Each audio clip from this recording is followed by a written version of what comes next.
Our topic today is global prospects and local challenges in the mining sectors. I'm going to start with the challenges that Brazil has faced, and I'm going to start with Lígia. And what are the perspectives that you have seen? Yesterday, in the panel that we had about agriculture, mining are long-term development projects that take a long time to mature and a long time to be developed also. So I would like to ask you to start telling us about some of these local challenges that could apply to the international scenario. Good morning. I would like to thank the Brazil-Africa Forum 2024 and Pedro and the organization and Eduardo, and greet my co-panelists here.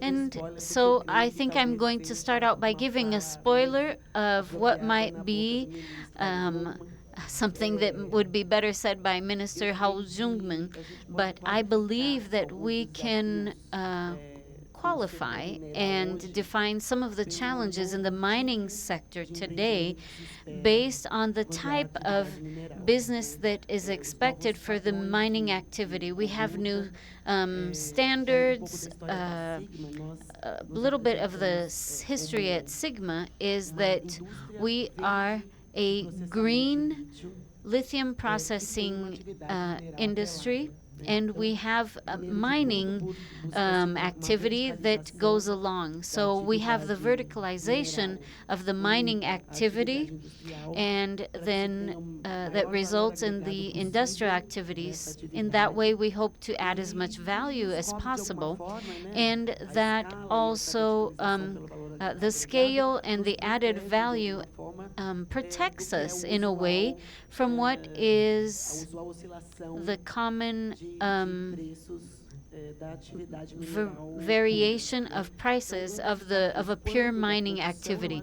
So considering the activities in the mining sector, we have to think long term of these verticalized activities by associations with partnerships, or to our company itself, as is the case at Sigma, to protect ourselves from this oscillation in prices. And when we are, thinking about these long-term activities, usually there is a challenge in terms of projects that are being executed that involve the ability to operate well with the new technologies and what the minister calls sustainable mining, or the new regulatory mark to be implemented for sustainable mining with adequate financing and in a somewhat short period of time. There are some of the mining activities that are related to industrial activity, like lithium, which is connected to the production of batteries for electric vehicles. We are trying to fulfill the demands of a technology client. And so the speed or the agility with which this client needs these products is different than the clients of the mining companies from 20 years ago. So we've had to work to update ourselves to these modern demands of the mining activities. Well, thank you very much, Lígia. Luiz, we were just speaking before this. Now I'd like to turn the arrow in the opposite direction of my question to Lígia. So as Brazilians, through Vale and Odebrecht, through the installation of the mine at Matiz in Utrecht in Mozambique, you had the logistical challenge of recreating 500 kilometers and building 500 new more kilometers, and the port. And as I said before, this is a project that takes a long time to mature, and we learn a lot more in the opposite direction. So I'd like to ask you, what do you learn there based on the experience that you take from here? Well, good morning, everyone. Thank you, Professor João Bosco, for inviting me. He invited me back in 2007, I think, and he talked about his ideas for developing this forum. And we could spend days talking about my experiences in Africa. I was there for 12 years in Africa, 15 years at Vale, and I learned so much. And I learned that the counterpart needs to understand that mining requires intensive investment. It doesn't pay for itself in 5 or 10 years. It's a long-term investment. So the country that is receiving a mining company needs to understand how the mining sector works. Second point, when you said, we built 1,000 kilometers of railways, well, we had to create the logistics to bring heavy equipment.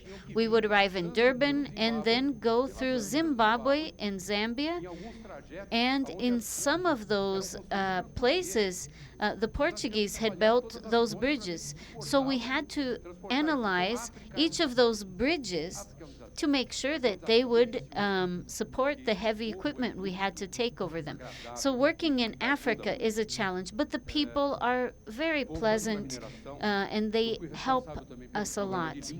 I was also responsible for the linkage project, which was executed with local partnerships. That's another problem. Sometimes the local businesses are used to the small market there in Tect and Kala. So then we have to do the capacity building, and then sustainability comes in. So mining requires investment. I remember the first demand was to send 120 Mozambique professionals to be trained in Brazil to be able to run the train. There wasn't this specialized labor there. And many times people don't see this side of the investment. So the investment in the human capital, in capacity building. I'm very happy. There's an engineer that's called Leonardo Schurinda. He started as a junior engineer in 2006. He's the president of Vulcan that bought Vale in Mozambique. He's a young 40-year-old man, very competent.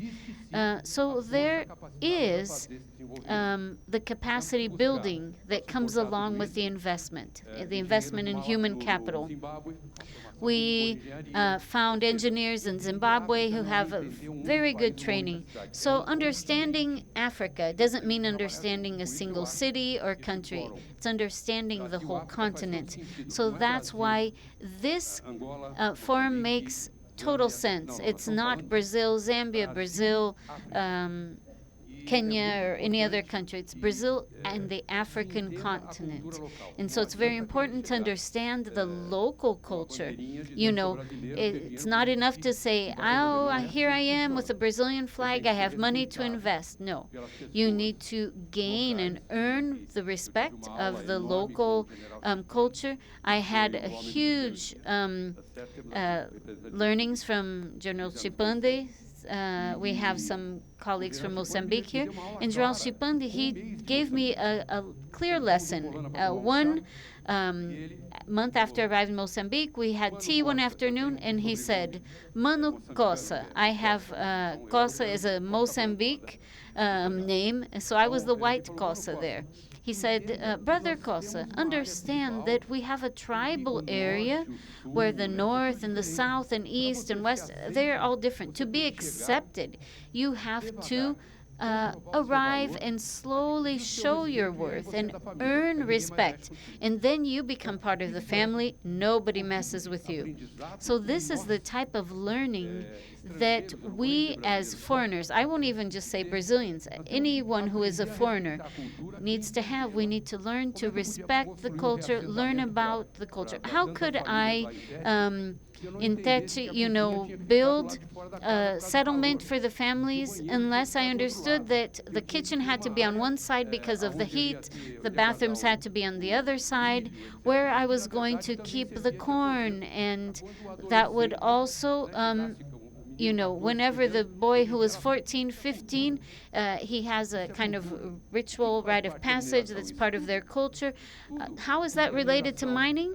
It's totally related, because mining is going to work and then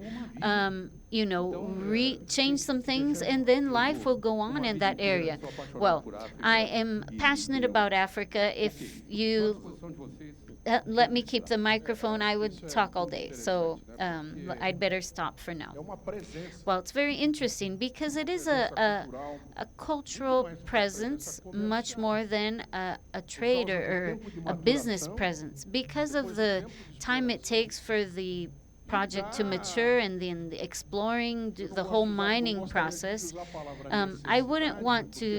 I don't want to use the word the need, but because there's a lot more affection involved. But it is, in fact, relation. You install yourself in another culture, and obviously respect needs to be there. But you need to understand the culture and become part of it. So, Paulo, I'd like to ask you now, as a Chamber of Commerce representative, how do you see us as Brazilians in this understanding process, as Luiz Cossa was saying, and also from the aspect, from the point of view of the African countries? Brazil's a very diverse country with very diverse opportunities and experiences in mining.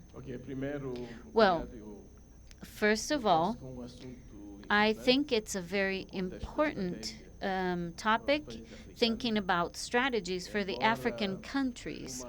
Although with a deep analysis, we will be able to see that it's an important sector, but I don't think it's the top priority in African countries. Brazil has positioned itself to be an agricultural country before a mining country. The problem in Africa is that some countries in Africa think mining is the priority, and it's not. I think mining can help to leverage many of the, and most of the mining projects are infrastructure projects. So if you look at the Simandu project in Guinea, for example, most of this project is the railway that's going to go along the border there to connect it, and it's a long-term project. But the most important for Guinea is that when the production starts, that the country is able to collect around $2 billion in revenue per year. And if the country doesn't have the strategy, they're going to lose the focus that this income should go to shore up other areas of development. First of all, agriculture and human capital. The biggest mistake is to think that the mining sector is going to be the priority in Africa. So this is something that we need to learn with Brazil. Brazil invested mainly, first of all, in the agricultural sector, and Brazil, and also in Africa, we haven't realized this. With all the challenges with the climate change, we haven't fully realized the powerhouse that Brazil is with the agriculture. The second thing is mining sector and the employability. With the challenges that we have in Africa, we have around 80% under 30 years old. So there is an urgency for employment.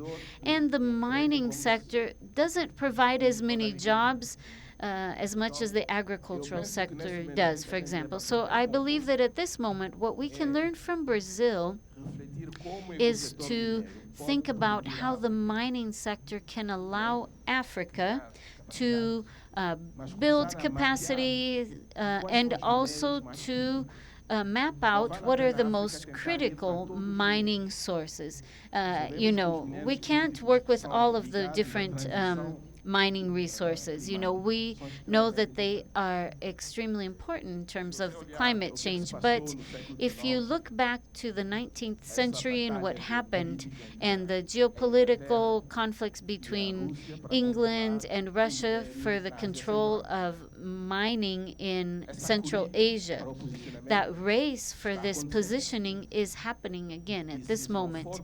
And if it's not managed well by the African countries, this is a possible source of conflict for the African countries. So to map this out, along with Brazil, counting on Brazil's experience, and which of these mining resources could help us is very important, because Europe and the developed countries are going to need lithium, are going to need copper with the byproducts from copper for the batteries, for the solar panels, and surely other types of mining elements that will be needed for energy transition. So map out what is a priority, use the mining sector to leverage the resources to finance other sectors. In our discussion with Carlos Lopez yesterday, we touched on a very important point. Africa doesn't have access to capital.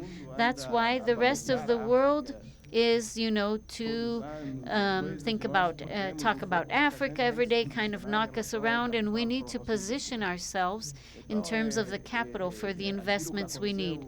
So what we happened in countries with China, and for many years we limited ourselves to giving concessions for mining without mapping out the most important mineral resources. And today we see that we basically didn't get anything back from our natural resources. So I know that my message maybe is a little contrary. I'm not against mining at all. I think it's very important. But I think the biggest mistake is start mining without a clear strategy of why you're going to do mining, what type of mineral resource you need to get to be able to finance other areas that are more of a priority.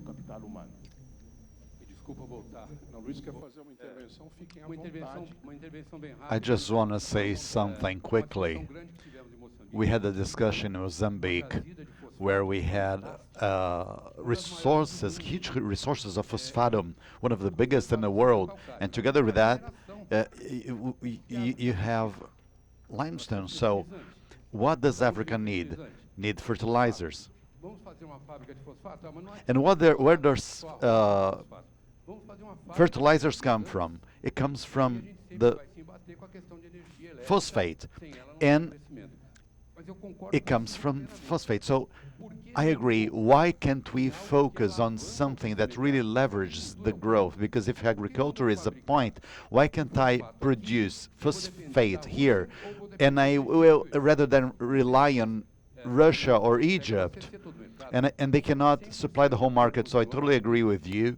I think mining is important.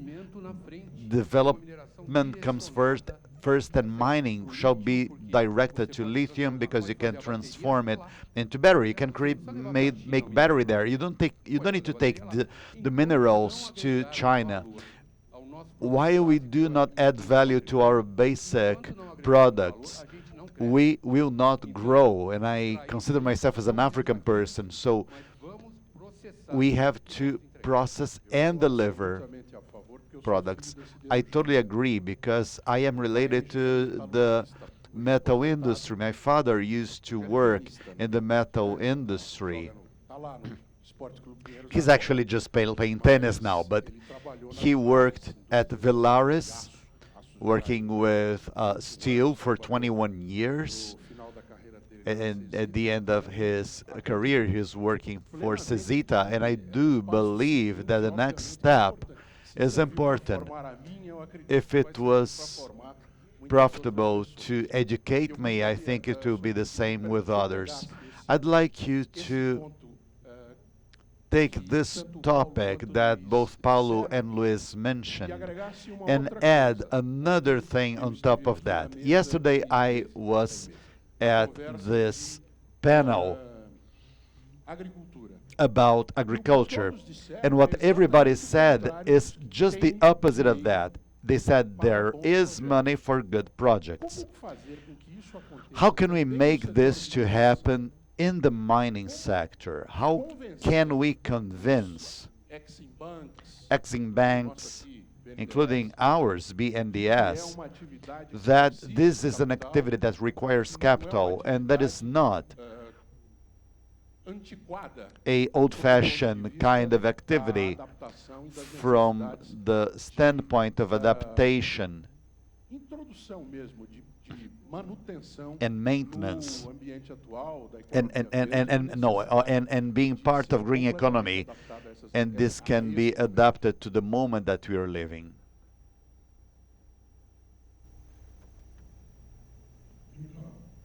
Eventually we will come. Okay. See? Hello? Okay, Yes. right. Thank you.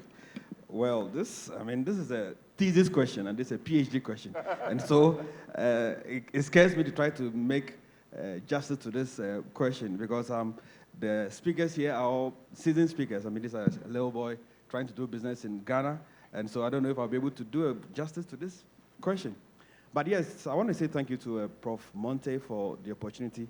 Before I answer your question, I think I had a call about 2 days ago before I came, and he called me and said, "Hey, Pius, I have plans for you." I said, "Oh, yeah? You have plans for me? Okay, go ahead." He said, "You're going to be a speaker." And I'm like, "What? I thought you liked me. Why are you going to make me a speaker? Because I'm not a speaker." And he said, "No, you need to speak for the business entities in Ghana regarding mining." And because I also have interest in mining, I'm actually a banker by profession, but I also have other business interests in mining and agriculture. And I actually agree with a lot with what Mr. Gomes said regarding mining and agriculture. Agriculture, it is important, of course. It is what feeds the world. Unfortunately, when you look at Ghana as an economy and looking at the contribution of agriculture to the economy, it is around 15%. But mining and the revenue mining brings to the Ghana's economy is over 47%. Because a lot of these mining metal that is exported brings a lot of revenue, and these revenues are used to support other sectors of the economy.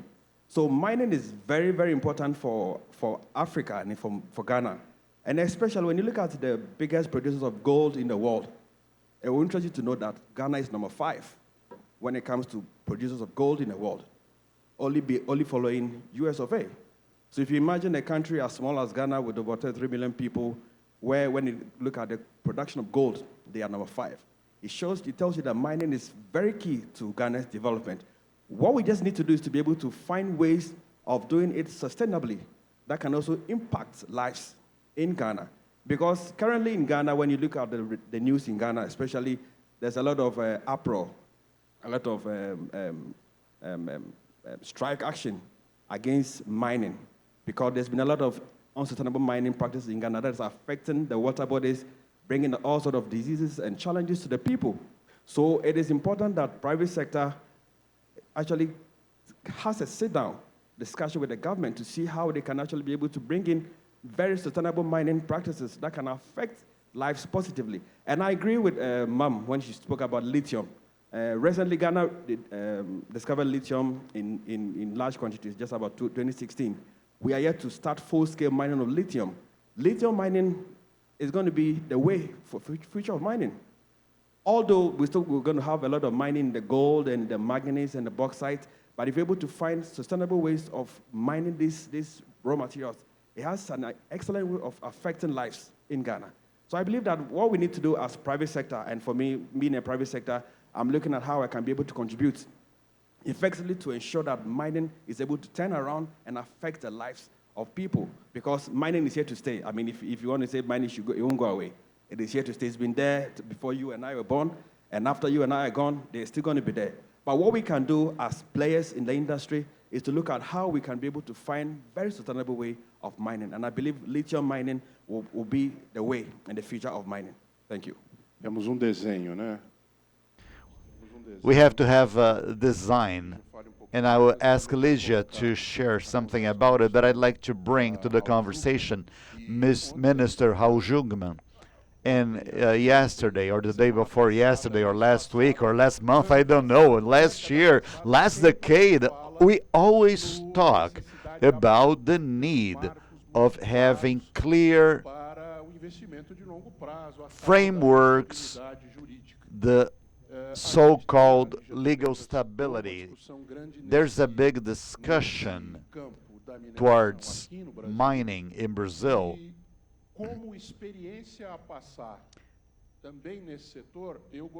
So I'd like to hear from your experience in the legislative, executive, and now looking in terms of your experience in mining as well. So how is this discussion moving?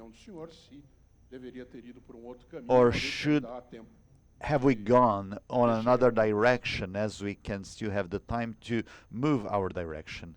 We are not listening to him. We're sorry.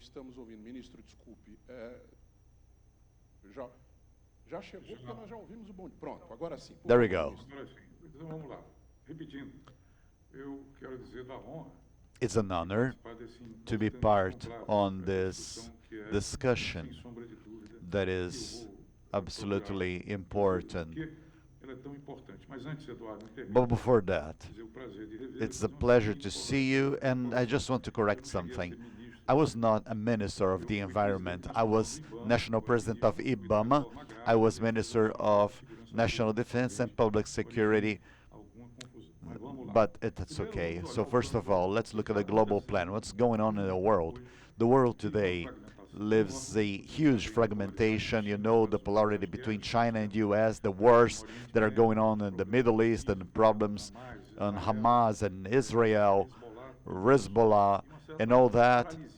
And there's a problem in the world leadership that are paralyzed. So Europe and US are trying to take actions with continents to control critical minerals. So those minerals are a matter of sovereignty and security to our country. Cannot lose sight of that, because there is no possibility of a transition to low carbon economy without those minerals. There is no innovation in technology without those minerals. So somehow it's as if the future would give hands to our countries, to Africans, South American countries, including Brazil. And this comes from the UN, that calculated that in 2023 the market would represent 230 million reals, and in 2030 1 trillion. So this is a passport to the future, to Brazil and to Africa, with no question. But how can we take this passport to the future? First, we have to have legal security. Without legal stability, legal security, it is very hard to take business ahead. And I would step back. It's important that the state that wants to attract and promote mining has a right direction to go. Here in Brazil, the underground belongs to the country, to the federation, so it's under concession. If the state doesn't give a direction, the situation will be very complicated and hard. I don't know what is the reality in Africa in this matter. Another point is the regulation of the structures that includes surveillance and monitoring. Without agencies or structures that are strong and organized to surveillance, mining will be completely disordered, both in Africa and Brazil. The third point to highlight is that we have to think about the credit market, the market of credit, without having credits, because Simanduga demands like $25 billion. Where are you going to get that? I think Paulo, I don't know who, said, and I want to agree to him, there is a need of capital, but in order to attract capital, you gotta have the previous topics, you gotta have them. Security, regulation, structure, and direction. And obviously that all this enables you to move forward. So we have a unique chance. We have to work in terms of sustainability, because today, as Paul Gomes says, the point is not going from profit to sustainability, but from sustainability to profit. That's the logics that shall be present today, which means that mineral sector requires to explore all its potential and respond to the biggest threat that we have over humanity, that is the climate emergency. We gotta have a environmental and social license. Without that, it will be very hard to progress. I don't know if I have answered your question, but that's what I had to say at this point. Thank you very much. Feel free to interfere or bring up your questions or discussions. I'd like to ask something to Lígia. Based on what Paio said, and based on what has been said by Paulo and Luiz. This is a way to the future, but it's being used now. Do we have a direction to go? If we don't, what can you say to those who want to have a direction in order to force or require a demand from their local authorities in the case of Africa? Eu estava ouvindo aqui a fala dos colegas de mesa. I was listening to the other panelists and wondering nesse final de fala about do ministro e amigo what Raul the minister Raul Jungmann said sobre a necessidade de termos instituições fortes e about the need of having strong institutions, legal security for social justice, to build the world and the country that we want, and to attract capitals from investors that will enable us to be a developed country in social terms. So first, I do believe in the legal security that we already have in Brazil and in our institutions, and the solidity of our democracy. We see debates around the world how much our court is strong and solid for business and so forth, which means the imposition of any legislation that we have that is in force. We have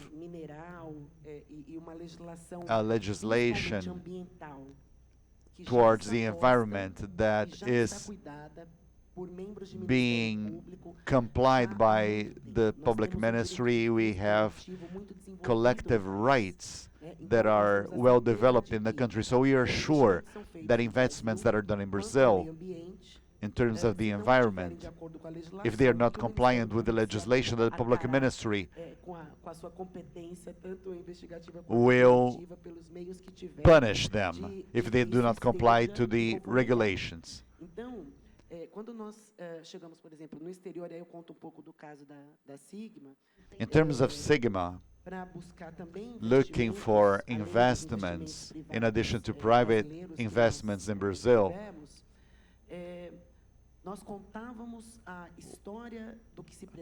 we would say what we wanted, that was carbon zero in short term. We have carbon zero operation, that's the only one in the world. Zero use of drinkable water in a dried area where the operation happens in Jequitinhonha Valley, in places where there is lithium there's no water, so we have to be very respectable with drinkable water in that place. So we use renewable sources, and we do some treatment to use that water and recirculate the water with sophisticated engineering to recirculation of water, and that's cheaper than doing it, you know, in a poor way. But it was necessary to make huge investments in this, and investors needed to understand that SIGME, now let's open two different holes, and we're not going to make a deviation of a stream of water that is an intermittent stream of water. Like 30% of the reserves were there. So the investor gives up on the exploitation of those reserves, knowing that that's for environmental reasons. So it's possible to deviate the stream of water. It doesn't mean that it's not important. Sometimes it's there, sometimes it's not there, depending on the climate. So investors would look at that stream of water that has a bridge with no water at that point of the year, believing that it might be legal to deviate it, but it would not be ethical to do it. And so that we would have the credibility to operate with a real permit, we could not touch in that stream of water. So, in order to sum up, we needed to believe that it was possible to do that without a dam or without an area to put the waste. And so we have some recent episodes in Brazil that at least questioned the efficiency and safety and security of this, right? Yes, no doubt about that. We're on the way to decommission the dams that we have. We have laws that are very strict in this direction. It won't be easy to put them into, to enforce these laws, but nobody believes that it's a good idea to have waste dams. So it's an operation, you know, you are exploring lithium without sulfuric acid? Yes. Is it possible? Yes. It demands more time, more investment. But in this sense, maybe we have Ghana's story here. But Brazil has a lot more similarities than cultural differences in terms of needs, of dealing with social inequality and the social development of our people. And maybe it was luck. We say that God is Brazilian, we joke here, but I think God is Brazilian and African as well. We have a very rich soil and subsoil, so we can come together to offer the world a lot, and our people can be developed based on what we can sell in terms of mining resources and agriculture, but all of this done with a sustainable basis, and looking at Brazil and Africa as possible allies in this global positioning. So doing everything all at once in one country, that's not going to happen. It's a long chain. The industrial chain and supply chain is long and complex. But if we are able to have our base, a solid foundation, and know where we are at the moment and where we want to be in 5 or 10 years, which I think is short term for mining, I think this can bring us together and give us a good position as we face the global market. Yes. I couldn't agree more with what Madam said, and I think from all the discussion we've had so far, the central issue we've been discussing is about sustainability. How we can do this mining sustainably so it can affect the lives of the people who are beneficiaries of this mining. The thing is that when you leave the businesses to run it the way they run it, they are in for profit. And they will look at the shortcuts to make the money. But it's important that we, the business people, actually partners the government. And regulation is key in mining. If you do not regulate it properly, in the next 10 years, 20 years, 30 years, there will be nothing to mine because the environment will be destroyed. So we need to partner governments to look for sustainable ways of mining such that it can affect the locals of the populace. Unfortunately, in Ghana, many farmlands are being sold for the miners to mine. So in the end, when you go to a lot of the mining areas, buying normal food becomes almost impossible because the arable lands that are meant to do farming has been converted to mining.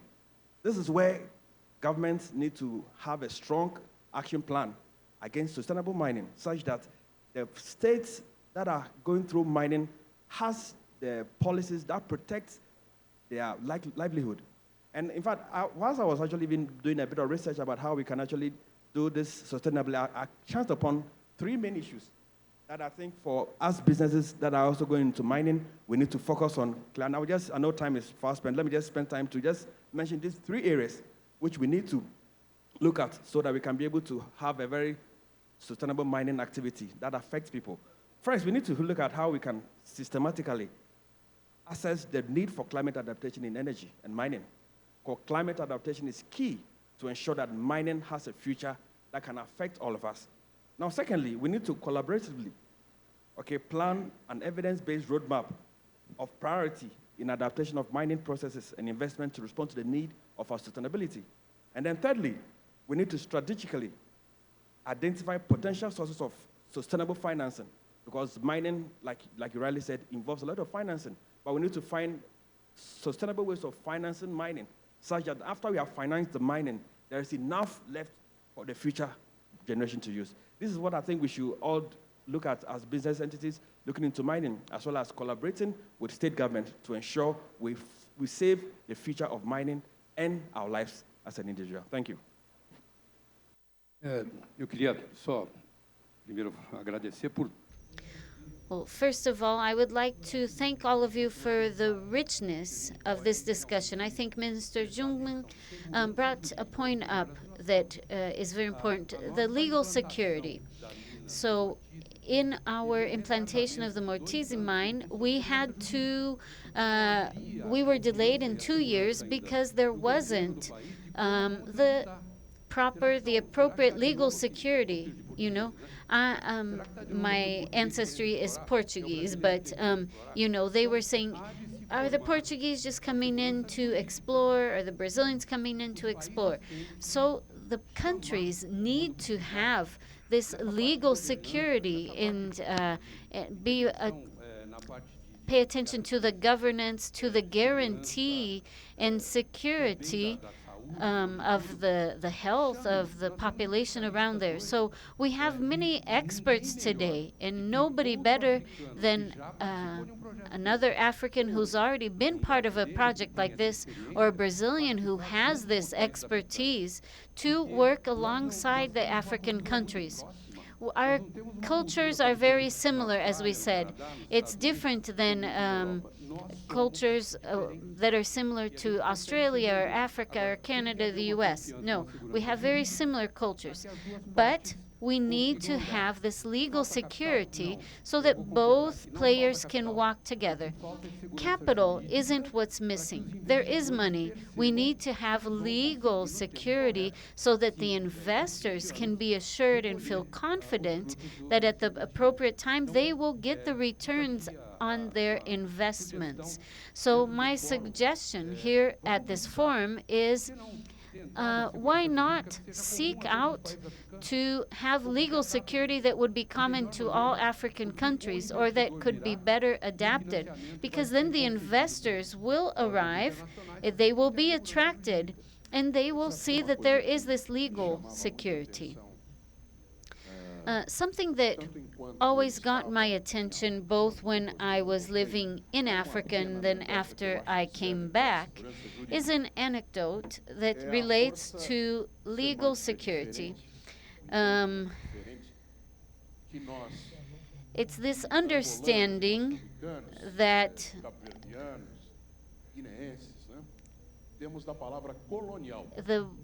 how we deal with the word colonial. Because Africa, not in the establishment of the nation states, but the independence of these states and each of their constitutions and the legal solidity, this is very new. In Brazil, when we talk about colonial, we think about 1700s, 1800s. And what I learned in Mozambique and Angola, when you say, oh, in the colonial times, it's something that's younger than I am. I'm 50. Mozambique and Angola are only 49, have only been established as independent countries for 49 years. So I think we have this need to re-establish this passage of time in considering that these countries are some of these countries that are so new in their independence. So to understand what are the needs that they have, but understanding that this is something that is new to them. Minister Jungmann, I'm going to pass the word to you. I know it's hard to, when you're remotely attending, it's hard to get the attention. So I came back to the legal security. I think there's no way of getting away from that. Yes, there's no way that we can get away from that. And in Brazil, we are going through tax reform. We have some issues here with our taxes also. First of all, we have to take advantage of this excellent opportunity that the forum is offering us to propose talks and negotiations so that this discussion, this debate won't stay here. And we have so many important players here, so many important contributions with Paulo and Lígia, Paes, and Luiz. It's very important to invite all of that are present here and others that are interested to bring this to fruition. So something else I would like to emphasize is that we cannot go back to the times when Brazil was a colony and African countries were colonies. So what this means is we can't just have our commodities being exported. We have this huge potential in African continent and in Brazil. But we need to industrialize and verticalize these commodities. We have to advance in this sense, because if not, we are going to continue as exporters of primary goods without taking a leap in the development of our countries and building the capacity of our people and having greater opportunities for wealth and development. So I would like to wrap up talking about this. Eduardo, I don't know if you've ever heard of, I'm sure you are aware of CBBM. It's the Brazilian group of mining. It's from the Moreira Salles family, Unibanco Bank. And this company has around 90% of the world mining company for iron, niobe, actually. And they could be happy with that. They have a partnership with Volkswagen in Brazil and Toshiba in Japan. And they are producing batteries for electric buses, and they can be recharged in 15 minutes. Can you understand how disruptive that is? And that was developed here in Brazil. It could be done in Africa also. So I rode on this bus when they had the presentation. You know how long it took to recharge the battery for the bus? 8 minutes, a little more than 8 minutes. Think about what this represents on a global level, because at the moment, it takes 7 or 8 hours overnight for a bus's electric battery to be recharged. This battery allows the bus to ride 150 kilometers. That's 3 or 4 trips around a large metropolis like we have here in Brazil, some of our larger cities. So while the bus driver stops, drinks some coffee, drinks some water, the bus's battery can be recharged. So this is an example of something that could be done. And I believe that Brazil and Africa can find mechanisms, exchange technologies, and also establish regulations that are necessary, and obviously attract investments to further verticalization, industrialization, considering what we have said about legal security and taxes. So this is what I would like to say, and once again, encourage all of us here to sit down and talk with other partners and players. As a representative of the Brazilian mining sector, I am making myself available to talking and to discuss this very important topic for Brazil and African countries. Professor João Bosco, I'm sure you are taking note of this.